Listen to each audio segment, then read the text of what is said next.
So good evening and welcome to this week's edition, or this month's edition, pardon me, of Métis Coffee Talk, coming to you live from, I'm in Vancouver, BC at the BC Métis Federation office. My name is Keith Henry. I'm the president for the BC Métis Federation, and I'm joining you this Wednesday, I guess June 21st, in honor of National Indigenous Peoples Day, live from Vancouver. And I have some folks with me online tonight, and I hope they can introduce themselves. So why don't we start with our colleagues and our regulars on this show, both Renee and Sean up in Northwest BC. How are you doing this evening, Renee? We're doing good. The weather is great. We're happy to be here, and we got some good fiddle tunes for the people. Mm-hmm. Perfect. And Sean, I can see the guitar arm beside you, but I know Sean is there, so he's like the backup band. So good to see you again, Sean. Band, yeah. Excellent. And all the way from North Van, the one, the only, Joe Desjardins. How are you doing, Joe? Hi, Keith. Hi, everybody. It's nice to be here. Yep, I'm North Van. You got that. So, thank you.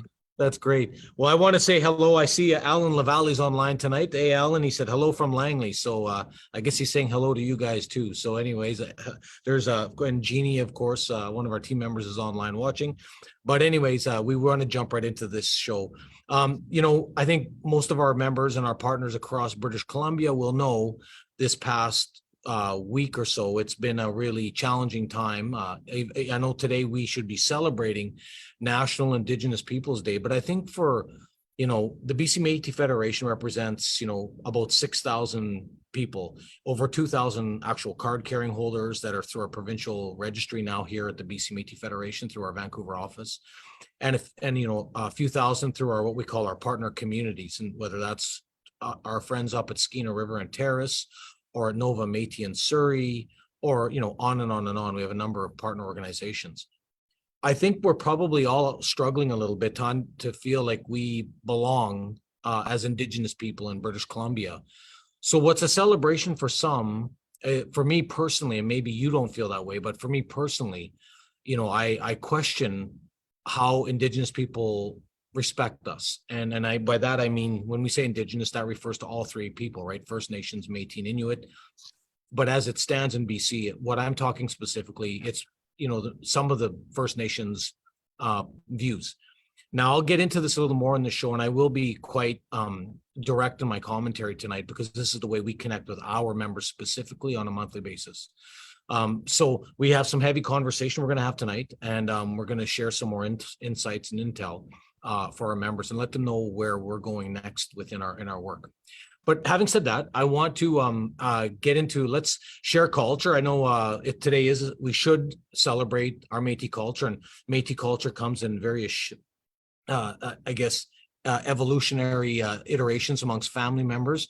But one of the well-known Métis cultural activities has always been Métis fiddling. And of course, Renee, you join us every month. And not only that, you're our Métis, almost like an elder on the board. I know you don't like being called that, but you are. And of course, one of the best Métis fiddle players in BC, of course. So if not the best, I should correct myself. So what are you going to play for us first, Renee? I'm going to try to play a little tune called Fiddler's Dream.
Excellent. What's that called again, Renee? Fiddler's Dream?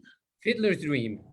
All right. Well, why don't you, can you maybe give us a phrase in the French Michif dialect? I know that in honor of National People's Indigenous Day, maybe just, could you say a sentence or two for us and then tell us what it means? The Fiddler's Dream would be the dream of un rêve de joueur de violon. That would be pretty well to try to translate. Un joueur de violon. Excellent. Well, my Michif, as everyone knows, I joke about it, but it's not very good. And I don't know, Joe, do you have any Michif words of wisdom you want to share with us? Can't say I do, but I sure enjoy it when Renee talks. Absolutely. All right. So let's jump into it. Both, Renee is our vice president, Joe as our director of research. This week we ran into some challenges, right? And I just want to start with our members because I've spent a lot of time in the last 7 days clarifying to our members sort of what's unfolded, right? And let's just start with making sure everyone understands the narrative. The narrative is this: we were going about our business at the Federation and working to support our members and our partner communities. And we launched a plan and for this year, and we've been working hard. And it came as a bit completely out of the blue that we started to get contacted this last week about a resolution passed by one of the First Nation leadership groups. Now, for some of you that don't know, there's three sort of, if you will, First Nation leadership groups in BC. The Union of BC Indian Chiefs is about 60 or so First Nation communities of roughly 200. They refuse to enter into the treaty negotiations. They claim inherent rights, and they feel fundamentally that they shouldn't negotiate with Canada because it's their land and their resources and et cetera, is sort of the gist of what I've learned over the years watching them and listening to the leadership amongst that table. One of their presidents, a well-known gentleman, Stuart Phillip, who I've met many times over the years and truthfully had a lot of respect for him, is the president of that organization. Well, they passed this resolution. It was 2023-39 on June 8th. We didn't know about it. There was no prior conversation with us about it. There was no effort by the First Nation of one of the three leadership groups in BC to talk with us. Now, when we got this and we started to read this, it really created quite a challenge for us at the Federation. Just because the language and the impact of the language on us as Indigenous people was so significant. The title of it alone, Métis colonialism in BC, and the Crown's past and ongoing facilitation of it. Somehow that we're responsible as Indigenous people for colonizing, I guess, their First Nation people somehow, or moving. I just don't understand necessarily the context they're coming at us with. But these are questions they should answer, and we shouldn't have to guess, and they should have talked to us about before this. So it goes on in here. I'm not going to go through all the whereas clauses. We've talked about this in our letters. Most of you have been following along on the website and our social media and our emails to our members. But I mean, as I said the other day, if you were watching our media event, we have serious concerns. And I do have to say this. I'm shocked that the Métis Nation British Columbia statement, and I'll share it shortly, was so conciliatory with this in response to this, to the First Nation leadership group and of this particular organization. This resolution is passed. This isn't up for negotiations. There's no room for, let's start working together. They are absolutely adamant that the Métis shouldn't be part of any consultation, that we were never here in the past and we're not here currently. And that's the premise of the entire resolution. So they weren't just hard on the BC Métis Federation, they were hard on MNBC. And in fact, they were hard on all of us, any Métis people, whether you're aligned with the provincial organization or not. They're saying absolutely all Métis in BC we don't have any contemporary communities. We never had any historic, and we're just all sort of, I guess, making it up is the gist of what they're trying to do here. Now, without, again, I'm just highlighting it, but the language is so, I guess, toxic. The Métis have sought to justify their false, unfounded, and deeply offensive assertions with spurious, self-serving, and misinterpreted evidence and legal arguments that ignore the inherent constitutional and human rights and title of First Nations. We don't need to. We're not ignoring it. The fact is, Métis rights Section 35 Métis people can exist alongside First Nations Section 35 rights, etc. There's absolutely nothing to say, and there's no court precedence that suggests that First Nations can trump our rights. We see Métis and First Nations rights coexisting in other provinces, and that's what we're working towards. Like we're not saying we're taking anyone's land. We're not trying to take any resources, but we have Métis people impact. We practice culture, and we know there's a historic context of Métis people. We're not making it up. The evidence is undeniable, and I'll speak to Joe about this. Anyways, I'm just sharing more insights for our members when we have more time on shows like this. It goes on. It's quite, I guess what really troubled us, along with many lines, they are going now to the provincial government, and we know that the provincial government in BC has been very First Nation focused.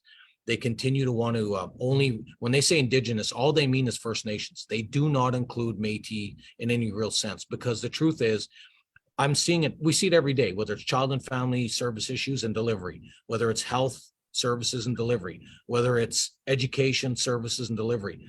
They say it's for Indigenous people, but the truth is, when you really look at the final results, it's usually catering specifically to First Nations, and there may be the odd Métis participant there, but it really doesn't, there's not real meaningful engagement in any of these initiatives. So when it says that they're going to write again to the province, it should be a concern to all of us. Now, they've sent a letter now. The First Nation Leadership Council, which was news to us, sent a letter to the Premier and to the Minister of Indigenous Relations, and it goes on to talk about this isn't just a UBCIC, it's actually all of the three leadership groups in BC, the First Nation groups that are continuing to, they're inflaming, I feel, their First Nation members to believe that somehow if they don't fight us, they're not protecting their lands, when it should be coexistence on the lands. So I'll come back to that on some other points. Anyways, they really are, it was shocking to us. I won't say too much more other than to say that, the therefore be it resolved pieces of these resolutions are dangerous and they're threatening. And let's not mince words about it. It is absolute threats. It says that they reject and denounce for the past continuing false, unfounded, and offensive assertions of Métis of land and water-based inherited and constantly protected rights, and talk about jurisdiction. And they name both Métis Nation BC documents and BC Métis Federation documents, and that they will forcibly reaffirm that the Métis hold no land. And I said it in the media event, and I'll say it to everyone online tonight. What does that mean? Forcibly? Are they taking the law into their own hands? Are they gonna see Métis people, if they're on the land, one of our members that's harvesting or something like that, and they're gonna have a local First Nations person rough them up? And like, is that what we're actually coming to? Does that even make sense to even say this in public in 2023? Like, at a time of reconciliation, all these things. So I take that word forcibly very serious, and I think it has a very serious connotation with what it was meant to say in this resolution for the province. And therefore be it resolved that the chiefs call on Canada and BC to promote acting to cease facilitation of Métis colonialism. We're not colonizers, as we said in the press conference the other day. We have been colonized, same as them, maybe slightly different histories of how it happened, but make no mistake, many of our Métis people went to residential school. Many of our Métis people suffered at the same issues that First Nations faced, and sadly, some of these First Nation leaders seem to forget we're all connected at some point a few generations back. So it's really troubling to me to see that kind of language come out. And I think that, there's no denying that this is going to continue to be a very difficult issue for the Métis in BC. This isn't going to go away. We can't just go have a meeting and say, oh, it's all okay with the First Nation leadership group. This is not okay.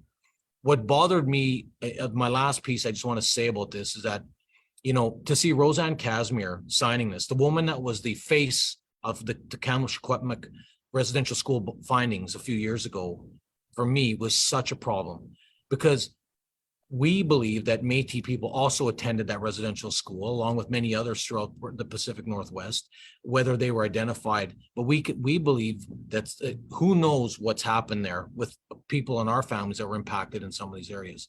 And I would think someone who represented such an important issue would understand that we have to understand our challenging histories before we can just pretend that the Métis aren't here. So, we've been excluded and made invisible historically in this province. And as the Federation, and for that matter, MNBC has done work over the years, like, it's not new. Métis governance has been evolving since the late 80s, early 90s in British Columbia. We're talking 30 to 40 years now. It makes no sense that this would come out at this time to say that, you need to stop working about it. I really feel that what it really comes down to, as usual, is around money and power. And the reason I say that is because some of their language in the resolution talks about things like the Trans Mountain Expansion Project. Well, for the record, the Métis organizations in BC and Alberta have been engaged on Trans Mountain for 10 years. Like, you're 10 years too late for this conversation. We should have had this conversation 10 years ago. And for the record, Métis have tried, all of us have tried to make that olive branch to many First Nation leadership groups, and their response has been to ignore it.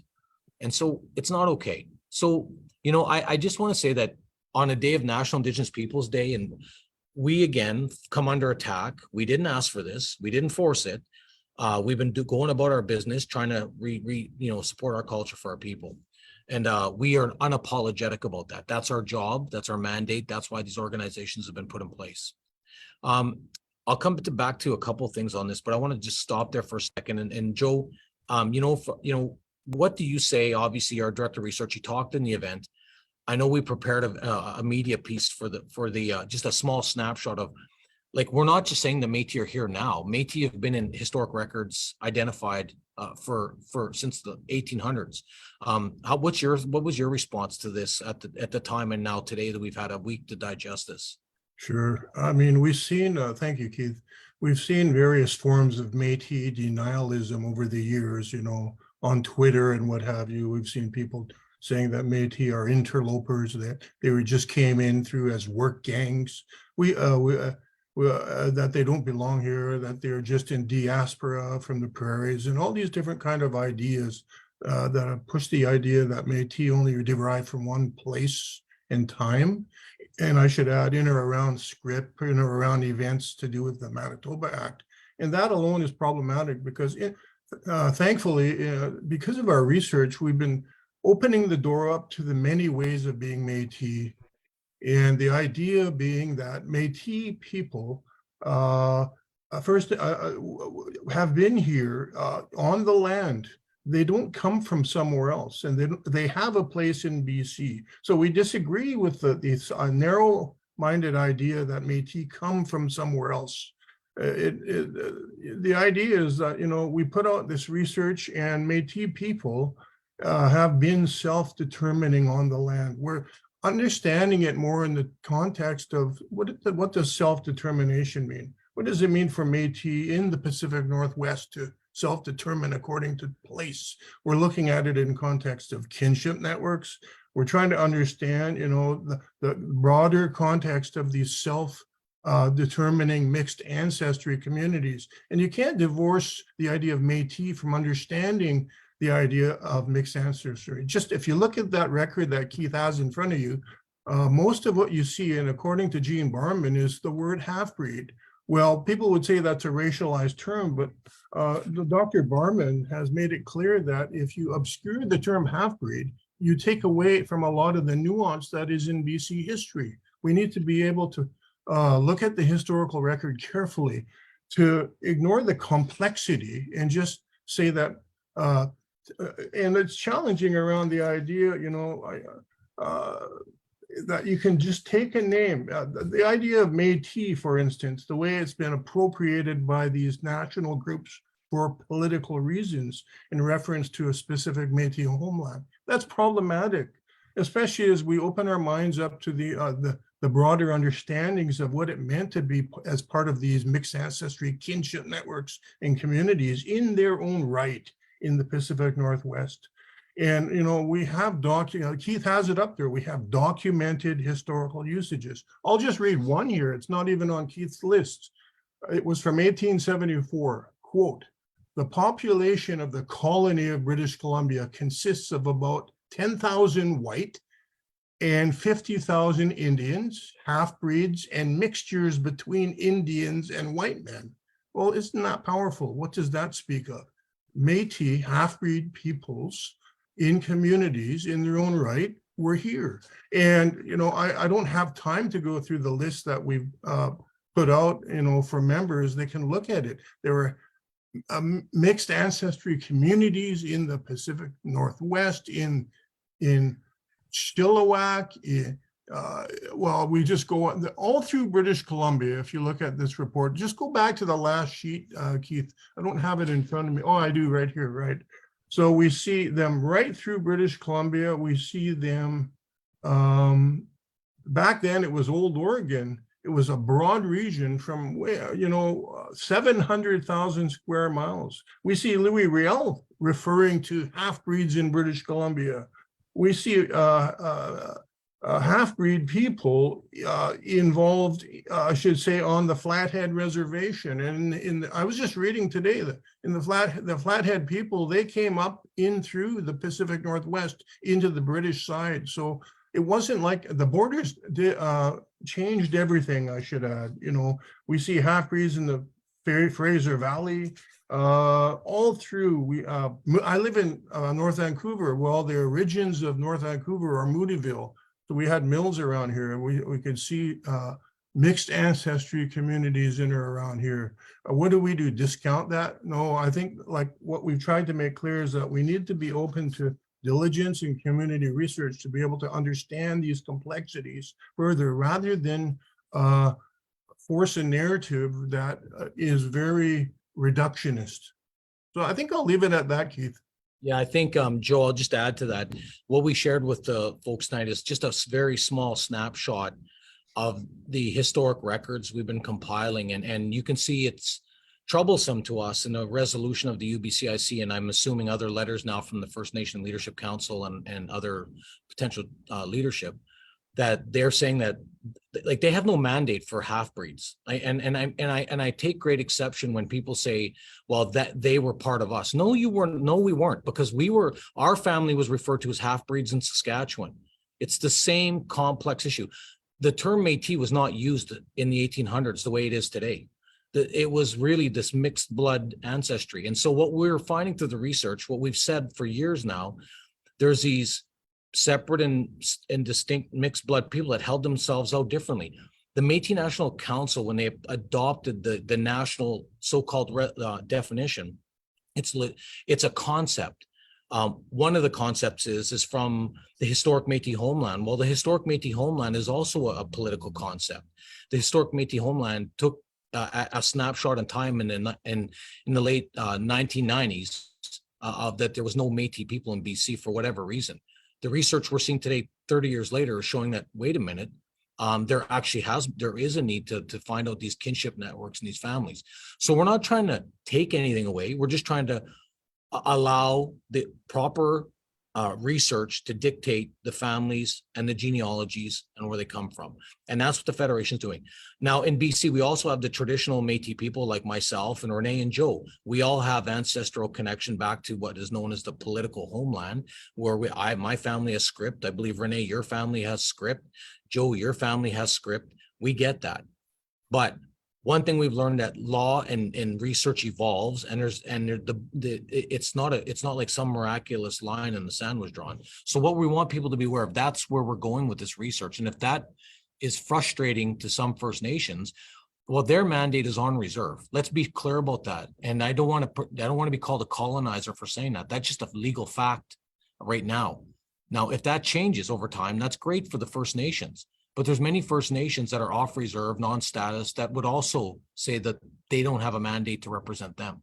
So this is a complex area. And what we're saying is we didn't ask for this, but we will defend what we're doing, as we're going to continue to do with balanced research and information for our people. Now, Renee, I'm going to ask you to queue up a fiddle tune soon. But before we go to that first break, I do want to quickly talk about the MNBC response again to this the situation, because I was so shocked at their response. And I don't mean to be hard on MNBC, because we've been trying to just be, diplomatic with the MNBC. But if there was ever a time the Métis organization should come together, you would think this would be that time, I just don't know how MNBC can't think that it's not that a response trying to, pacify First Nation leadership in a case like that has taken such a strong position would think this is the right approach, because obviously we strongly disagree with this. So in the MNBC response that they posted, they take a very conciliatory approach, and which may be, I guess, what their members want, I guess. But they go on to say, on contrast to ours, we did a press release, we did a statement saying it's unacceptable and so forth. But they're saying they're committed to a positive and respectful relationship with First Nations, acknowledge, upholds, and respects the rights and title of First Nations in BC. Well, that's fine to say that. We say that all the time. But this isn't the issue for us. So they recognize they need to strengthen our new relationship with First Nations. We're committed to working together. They say they're the democratically elected, the usual stuff that we see from them. And I don't know Russell Brewer very well, but I think that this missed the mark in terms of how Métis people felt being told they don't belong in BC, because that's essentially what we were told.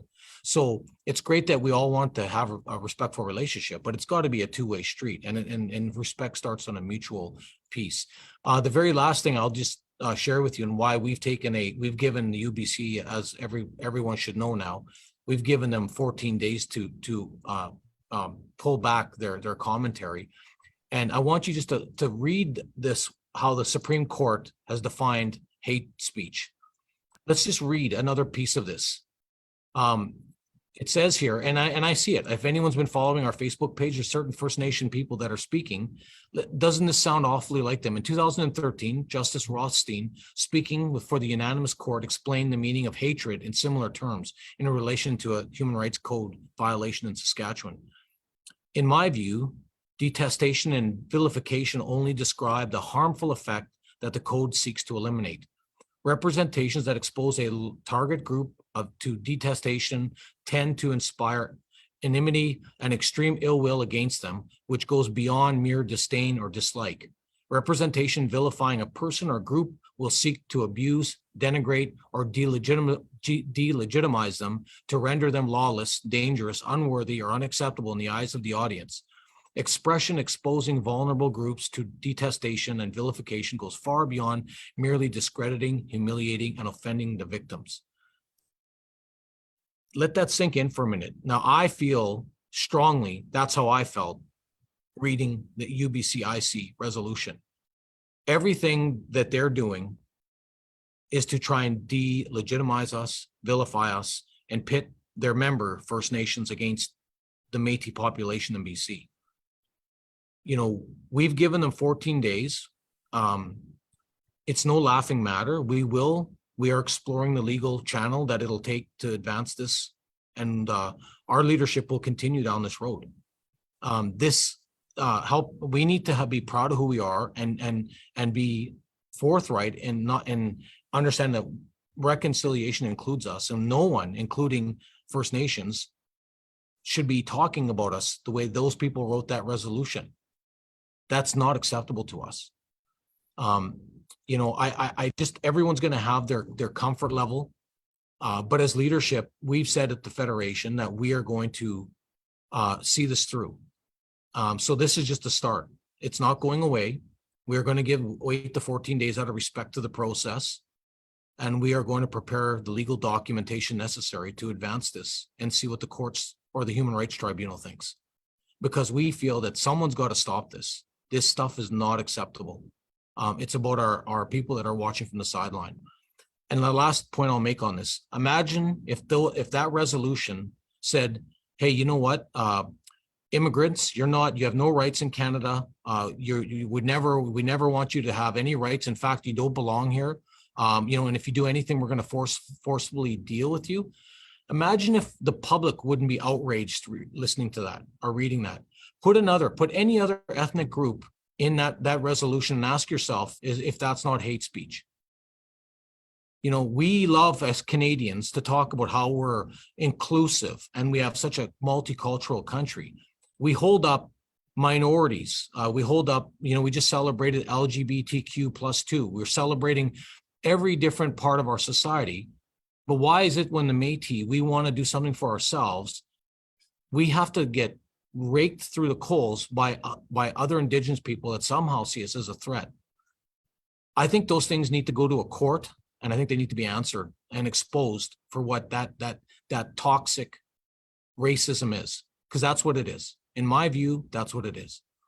So we will see it through to the end. And I'm sorry I'm on a rant about this, but it's so deeply disturbing to me that we are not letting this go.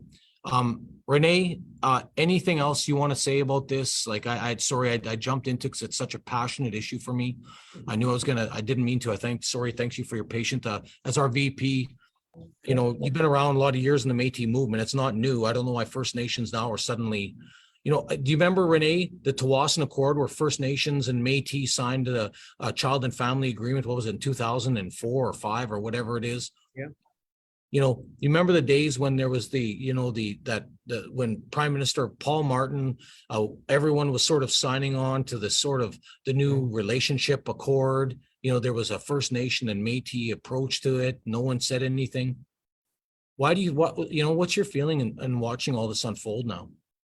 Well, you know, I'm totally disappointed. My grandpa came up here in 1942. I followed in 1962.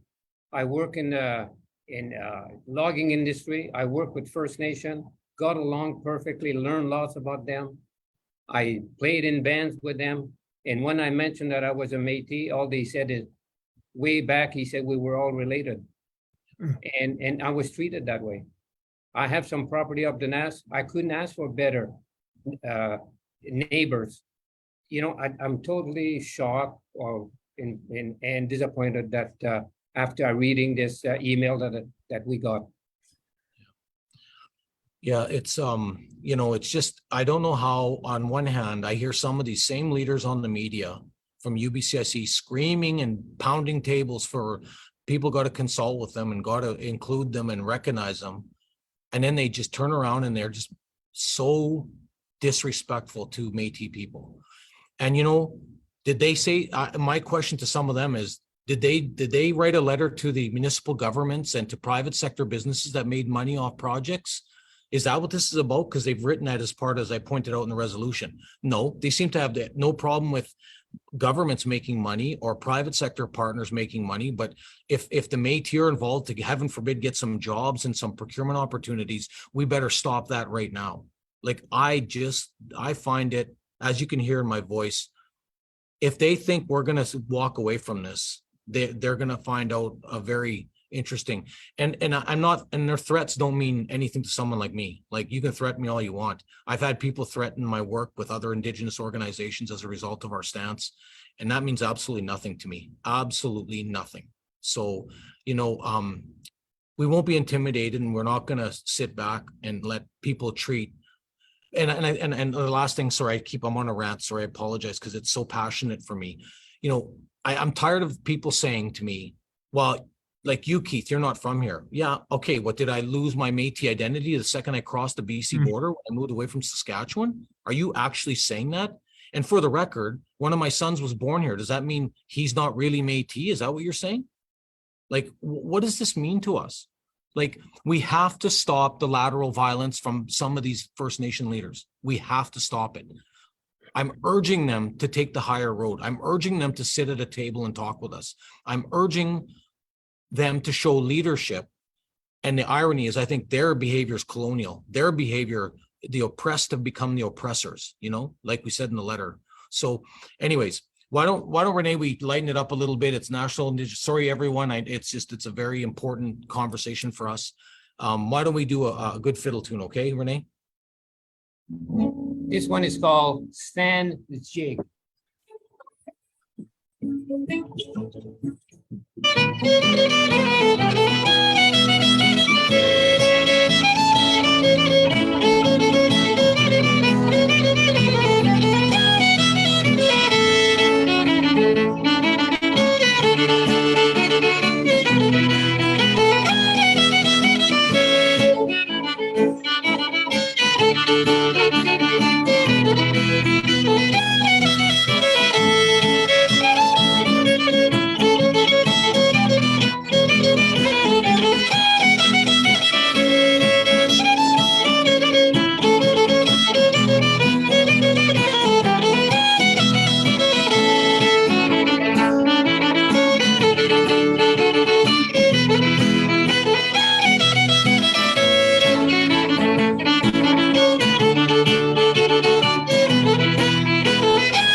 Thanks, Renee. And what was the name of that song again?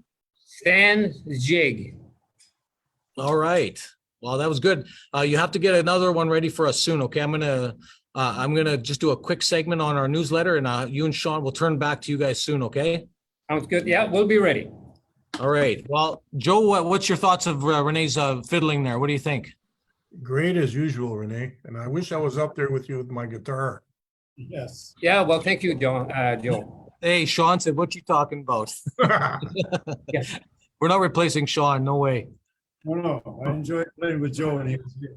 Yeah. Yeah. Well, just a quick update too. I hope our members saw, we did release our June monthly newsletter. It went out late this afternoon, just in concert with National Indigenous Peoples Day. Certainly, we do want to say from the board and staff, we hope all of our members really have had some way of celebrating today. You know, the actual holiday, it seems like it's not really a holiday for many sectors of our world today. It's mostly just ourselves, like the Federation was closed and many of us were trying to participate in whatever events we could. But certainly we've been derailed with some of that because of this UBCIC situation and some of the First Nation leadership stance. But anyways, we do want to say on behalf of our board and staff and to all of our partners and members, I hope you had a good day. And as in our Michif language, le temps passé, le temps qui vient, which means from our past for our future, right? Which is our Federation, I guess, tagline, if you will. We do want, and it's ironic we say that, from our past for our future, because you know, some people seem to think we just got here yesterday or something like that. But anyways, no, it's not. I won't get on that soapbox again. But, you know, the newsletter, just some quick highlights. We did talk in the newsletter about the resolution, so I won't say much more about that. We will, I hope if you haven't seen the media event, we've now put the transcription of the actual event because we apologize. I know the audio wasn't great. Our speaker didn't quite work the way we thought it was going to work, and we had technical issues. But most people, if you watch it now, you would have seen it. But you know, this issue isn't going away. It's carrying on, and I'll come back to this shortly. But it's you know, we really feel that it'll meet the test of hate sort of speech, and it's not okay. But I guess we'll test that in the proper court where it needs to be tested. But anyways, we've sent out letters. We've sent a letter to UBCIC. We have no response yet. That letter went out last Friday. So it's been about 5 days and we've seen nothing, and certainly we don't expect anything. So the clock is ticking. They've got 14 days to respond, and hopefully they'll do that. It's really truly up to them. We did also put in a link to the Métis denialism. It's not only happening in BC with the Federation, and it's nice to see the Métis Nation of Ontario is also, they had some very strong relationships with First Nations in Ontario, and for some reason things have gone sideways. And so there is a post they put out, and it was a document, an article, and so I guess we're not alone. And just to let people know, and I'm just going to put it up on the screen here for you, but and hopefully it shows up on your end. I'm just going to here we go. Yep. The Métis Nation of Ontario just released a statement this week that they're responding to First Nation attacks in Ontario as well, and they're calling it Métis denialism, and I think it's fitting. So, you know, there's been this violent, you know, I guess, confrontation in the 90s with Indigenous people, obviously in the Ontario government. And over those years, 30 years, the Métis Nation of Ontario did a lot of work to try and work with the Chiefs of Ontario. Sadly, what this article does speak about is that there's been changes in leadership, and all of a sudden there's this different approach in Ontario. And the First Nations are demanding that the treaty or the governance process that's been now approved between the province of Ontario and Métis Nation of Ontario and the federal government gets, pulled back, or the Métis self-government legislation. So, we're not the only ones dealing with this. I think that their approach is interesting to see their response. And I think it was a good response to just call it what it is, Métis denialism. And I just hope that all the best for the Métis Nation of Ontario and their members and folks that are there. And we have no relationship with them, but I personally think it's just what I see evolving across the country is this, this created conflict with some First Nation leaders trying to drive a wedge between First Nations and Métis. And I think that is absolutely the wrong approach to Indigenous issues. So, for whatever that's worth to all of us, I mean, that's just part of what we're facing. And back to the article itself, these are things that we were going to have to be conscious of. It is not going away, and that's why we're taking such a strong approach. We've been seeing this evolving across the country. One really great exciting thing, and Renee, I'm going to just take a minute or two on this. We've formally announced our first Michif language camp. So it's limited to only a handful of participants, and it's going to be in August 10th to the 16th. And we are looking for participants to become basically, you're kind of training the trainers, is my understanding, right, Renee? Yes, it is. Yes. Yeah, the Michif language is going on schedule. I believe we have an application online or very shortly within a day or two. If anybody's interested, they could phone Jeannie Cardinal. She'll definitely will look into, help you with the application, and hope people are interested to learn the Michif language so they could pass it on. Absolutely. This is going to be a great opportunity for a handful of Métis people. And then there's a Métis music event in Terrace right after this is done. So, those participants can all join the Skeena River Métis Music Festival, I guess. I think, what's the proper name of it again? Well, it's a country music festival, but we have Elvis Presley impersonator. We have 9 bands ready to go, good musicians. So yeah, if you're interested to listen to some good music, join us on August 18th, 19th, and 20th. And that'll be right in Terrace itself, or just right on the outskirts of Terrace, right? That's right. Yeah, in Thornhill. Yeah. Thornhill Community Center. So we'll get more information out in next month, but I just want the participants that come, like we're looking for applications. I'll bring us to the site shortly and show you specifically where to go on our website, because this is a brand new opportunity. It's just being released today. And we want to help, we want to find some Métis people that want to really try and come out and be training to future trainers of the Michif language curriculum we've developed.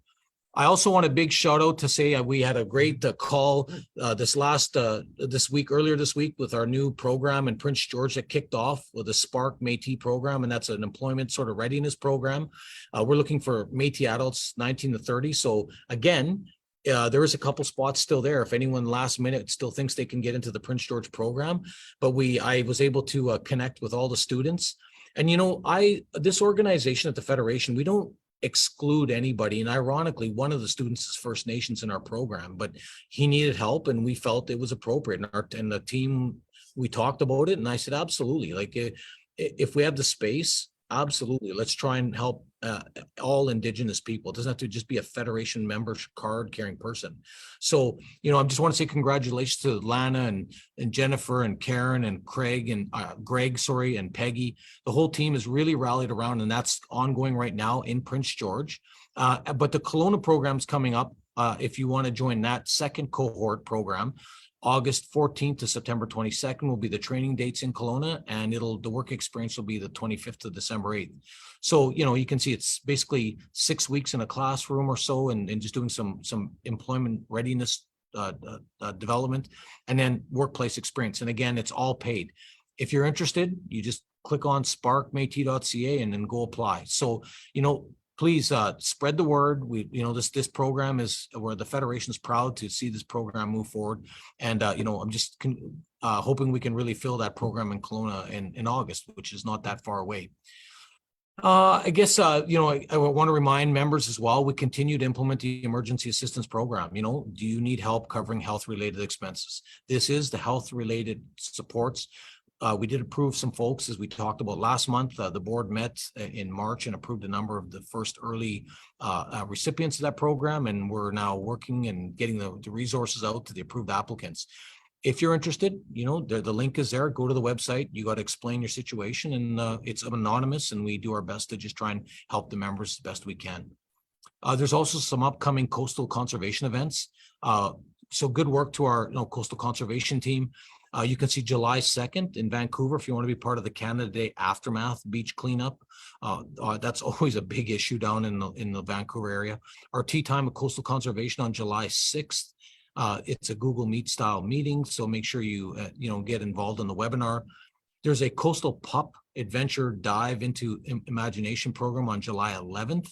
That's a virtual program as well, and that's 5 to 11 years old. and then the International Coastal Cleanup Day, and that'll be September 16th. So, you know, two of these are online and two of these are in person. So just make sure you keep those dates in your calendar. But I just want to go back a second here, you know, Renee, obviously I'm super excited to see I'm not excited to see it all. No one get me wrong about that. But, you know, the Michif Language Camp, where exactly is it? Just so members get a better sense of where exactly that's going to be held. It's actually at the Nass Valley, about 106 kilometers north from Terrace. It's a beautiful site, the rivers, beautiful trees. Yeah, good neighbors. Will have approximately 10 or 11 people there. Beside, we got 6 or 7 people, hopefully, that will apply. Then Jeannie will be there. I'll be there. Hopefully, we'll see you on the last day. No, we're looking forward. To me, I think it's going to be an excellent, and hopefully that if it works out, we might repeat it next year. Perfect. So if you're on our website, or, you know, obviously these will be on our Facebook page as well, but if you're on our website, you know, you can have a look, you know, these are now all posted, but on these specific pieces, these events, it's very important that you go to the events section of the website, right? And so the French Michif Language Camp has now been posted on here, and you can just, you know, navigate your way to this specific opportunity. We give the outline of the program with a bit more details. It's got the sort of all the poster information, the Nass Valley, as Renee has talked about, is there. And of course, there's an application process. It's simple. You just, we are looking for members that are part of our partner communities, the community contact. So it's sponsoring community, the partnering contact, the partner community contact phone. So it's to get the president or one of the board members, and just name, etc. Very easy to fill out. It's absolutely simple. Our language team will be selecting the recipients.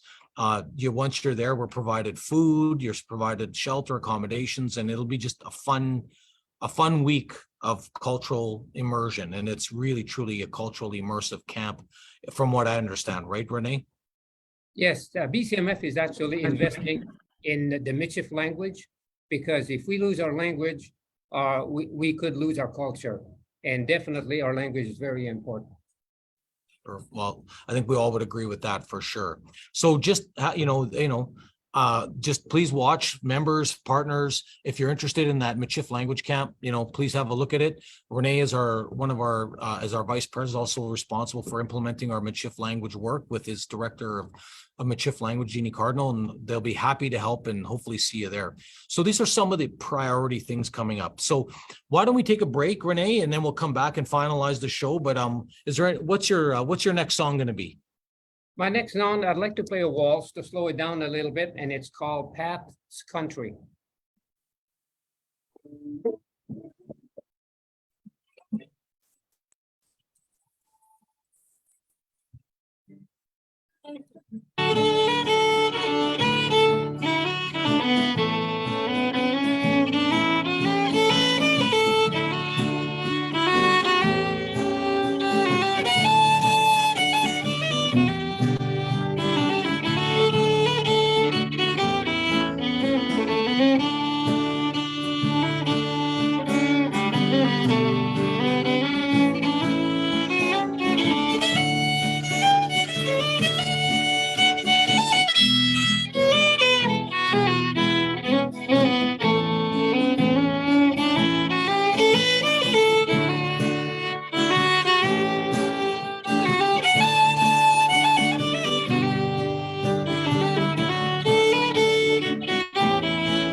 Excellent job, Renee. Thank you. Thank you. I saw Joe in the background. The audience can't see, but I saw Joe and Danielle waltzing in the background there. Sorry, Joe. I know I pick on you a bit too much, but that's a Métis thing, so you have to just grin and bear it. But anyways, Joe, Renee, what was the name of that song again? Pat's Country. Pat's Country. Awesome. Yeah, I like that tune. Most people that I played, they really like, they could waltz to it, and I don't know, maybe there's a meaning to it, but it sure is nice. I like it. Yeah, it brings back a lot of sort of kitchen party memories as well. That's been a very common song in the Métis, in my family anyways, for sure. Yeah, exactly, yeah. Yeah. Okay, well, before we got a couple, I just want to touch on something else. I'll be interested to watch, as we go back to, we started the show with this sort of unfortunate UBCIC thing, but I want to say congratulations. There's been a lot of there's a lot of politics amongst the Métis organizations, and we know the last few years, the Manitoba Métis Federation withdrew from the Métis National Council. We have nothing to do with those organizations. We stand alone, but I find it interesting because I watched over the last 2 years, particularly where the Manitoba Métis Federation really was bolstered by their relationship with the federal government, in the sense that they were resolving some sort of treaty, and now we know there's some sort of agreements in place, and they've been able to secure additional support. Having said that, I wonder the members from BC that ran out to MMF to get cards, I wonder if they recognize, and not our folks so much, but I wonder if they recognize that now the Métis Nation Alberta is getting the exact same thing. They're getting a Métis self-government legislation. It was introduced in the House today on June 21st. The Government of Canada introduced Métis self-government legislation in the House of Commons for the Métis Nation of Alberta. So this will legislatively anchor the MNA's nation-to-nation, government-to-government relationship with Canada for generations to come, advancing the constitutional promise made to Métis in Section 35, implement the United Nations Declaration on the Rights of Indigenous Peoples in concrete and practical terms, end generations of denial of Métis self-government, and ensure the many false starts the Métis have had in trying to have their governments recognized will not be repeated. So this is very interesting to see this evolve. And I don't know if some of you have been watching this online or not, or any of those sorts of things, but the Manitoba Métis Federation, congratulations to them and to their citizens, they call them, the people that are involved. But these things should all evolve naturally for all of the Métis organizations across the country. I don't think it's going to happen for Métis Nation BC for some time. I just don't think that they're in a position with, in my opinion, watching from afar. And given this last situation, I just don't see that as realistic as them suggesting they're truly the representative of all the Métis in BC. Even though they say that, I don't see that, especially when it comes to the tough issues like the UBCIC. So I say congratulations to the Métis Nation of Alberta. I will be curious to see if First Nations fight that. Who knows?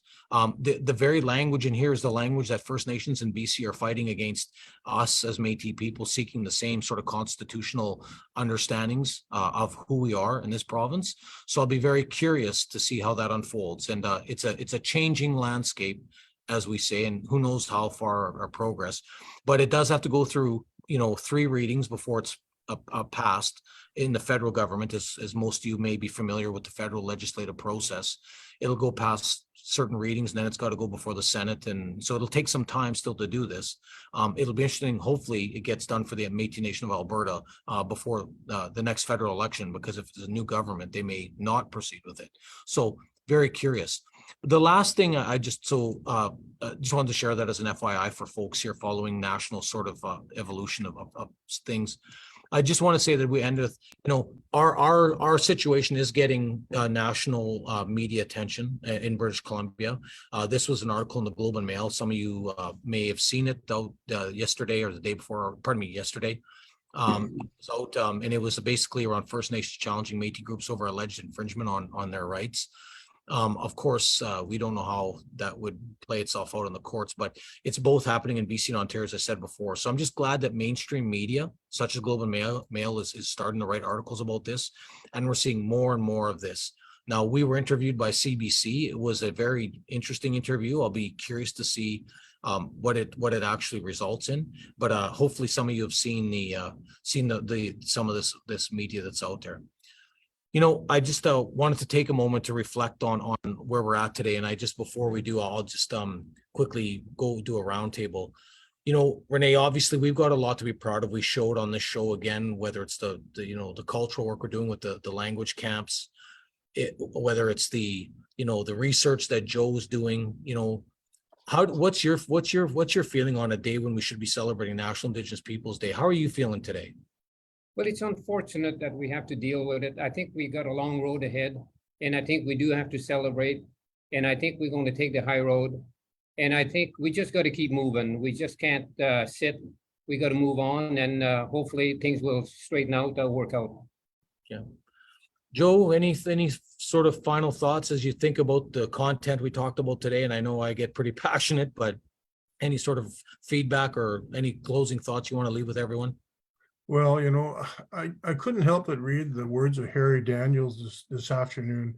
You know, he had inclusion in mind, Keith, when I read the historical record in January of 1981's in discussion with John Chrétien, when they agreed that the word Métis would be recognized in the Constitution. And I quote, "Our constituents live in every part of Canada. They are the product of various phases of historical development, which characterize this country from the earliest colonial period to the present day. We believe any definition which excludes large number of Aboriginal people will deny rights and perpetuate division." And, you know, those words are almost prophetic, if I could use that word for today. It was like we're repeating history. And I just would really appeal to the First Nations that they would, because we have a shared history, you know, the documents are clear. We also have a shared history of dispossession, and like we described. And if we started to understand what that actually meant and what it looked like for us, how the governments targeted us, enumerated us, separated us from our kinship, and the way it looked like. In fact, in British Columbia, they were trying to pass legislation where Métis were being prevented from even being born, Keith. So it was really bad. It was dangerous to be Métis. So I guess my final words, I heard about a woman today, you know, she was fearful of attending an Indigenous Day celebration for fear of violence. And I appeal to the First Nations, you know, the BC Federation, Métis Federation, isn't interested in appeasement. We're interested in action. We're interested in mutual recognition, finding a pathway forward. And that's how I would argue that we've taken leadership on this issue in British Columbia. Thank you. Thanks, Joe. And, you know, really profound words. I do appreciate you. You know, 42 years ago, Harry Daniels made that comment, right? And that was as the Constitution was reopened and dealing with the Indigenous particular issues and a few others at the time. And, you know, I had a chance to meet Harry as a younger professional, and I know for a fact he was not excluding Métis to one specific narrow view of just script. I can tell you that for a fact. I knew that profoundly. So anyways, having said that, I think that the other piece I want to end with is that as Métis people, we should be proud of our evolution regardless of the challenges. We should know that we don't need to be afraid and fearful of being who you are and being proud of saying you're Métis. You need to say those things because in BC, we faced denialism for 100+ years, our ancestors and our families. And many people just unfortunately just took it. They didn't say anything because they didn't have the strength or the voice to say anything. It's our part of reconciliation is our job to bring their voices back. We're not stealing anything. The history's already been there. Just no one wanted to identify it. We can see that plain as day in the academic research we're doing. And so don't let people make you feel you're less than Indigenous, and don't let anyone make you feel that you're not a Section 35 person, because we are. No one's going to tell me I'm not Section 35. Like, that's not up to First Nations. Any leader, with all due respect to the majority of the First Nations, I know don't feel this way. That's not their say. That's up to our community to address those issues. And what they do for them, we applaud them, but we don't go interfere in their business, and they shouldn't be interfering in ours. And these can coexist. There's no reason why we cannot coexist. So I just hope our people, and Joe, just to add to you, this week I had to talk to some folks that were almost thinking about canceling an event. And I think that if the UBCIC people don't realize the impacts of their words, their aggressiveness, their tactics, you know, I don't know. Then I guess we should let a court decide and tell them what the ruling is. So hopefully we can get to a better place. Hopefully we can all find our journey and respect one another. And that's that's all we want. I just end the show. We never asked for this, but we will finish it. So having said that, I just hope all of you have a great National Indigenous Peoples Day. I'm proud of all the work of all the Métis people, and I'm proud of the First Nations too. Like, that's the irony, is most of us applaud the Indigenous progress across this province. But hopefully one day people come to respect that they have to see the world a little differently than how they may think it is, just because they believe a certain narrative. The history and academic record is undeniable. So having said that, I want to say to all of you, I want to say thank you. Renee, why don't you finish one last fiddle tune? We're a little over time, but let's get one last song in. What are you going to play for us? Okay, it's a Métis tune called Leather Breeches.